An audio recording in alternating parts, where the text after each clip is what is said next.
Hello everyone, welcome to my new mini blog. আশা করি সবাই অনেক ভালো আছেন। আলহামদুলিল্লাহ আমি অনেক ভালো আছি।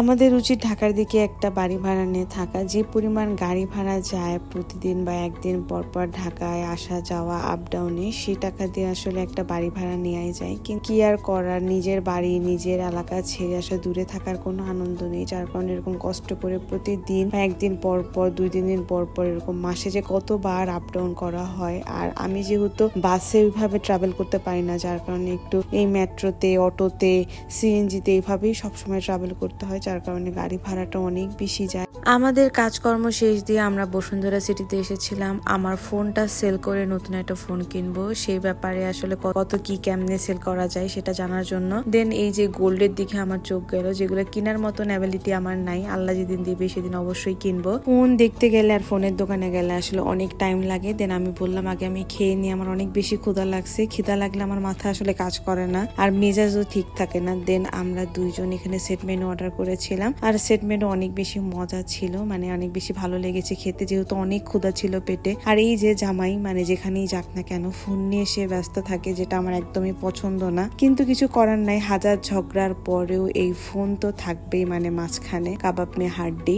দেন খাওয়া দাওয়া শেষ করে আমি একটা আইসক্রিম খেতে চেয়েছিলাম। আর এই কোন আইসক্রিমগুলো অনেক বেশি ভালো লাগে, সব ধরনের ফ্লেভারের আইসক্রিম মিক্স করে এটা বানায়। ফোন কিনতে গেলে লাখ টাকা দাম, বাট বেচতে গেলে সেটার কোনো দামই নাই। যাদের কাছে বেচবেন তাদের কাছে মানে কোনো মূল্যই নেই। যাই হোক, আমি ফোন সেল করতে গিয়েছিলাম, দেন সেল করে একটা নতুন ফোন কেনার ইচ্ছা ছিল, কিন্তু পরে আর হয় নাই, ব্যাড লাক। যাই হোক, অনেক দাম কম বলতেছিল, যার কারণে আসলে সেল করি নাই। দেন রাগ করে আর কিনাও হয় নাই, বলছি যে পরে কিনবো। তারপর চলে আসি আড়ং-এ এসে আমি তেমন কোনো কিছু কিনি নাই, শুধু স্কিন প্রোডাক্ট কিনেছি, মানে স্কিনের জন্য বিভিন্ন ফেস প্যাক, অর্গানিক সাবান। আমার স্কিন যেহেতু অনেক বেশি সেন্সিটিভ, কিছু ইউজ করতে পারি না। ভাবলাম যে এখান থেকে কিছু প্রোডাক্ট নিয়ে ইউজ করে দেখি কি করা যায়। আমি আড়ং-এর মানে ফেস প্যাক বা সাবান বা ফেস ওয়াশ এই ধরনের কিছু ইউজ করছি, যেগুলো আমার কাছে ভালোই লাগছে। মুখে কোনো ইচিং বা কিছুই হয় নাই আলহামদুলিল্লাহ। তারপর এখানে জামমাখানি খাচ্ছিলাম আর 50 টাকা জামমাখানি ছিল এখানে। 50 টাকা জামমাখানি দেখে তো আমি পুরাই হতাশ।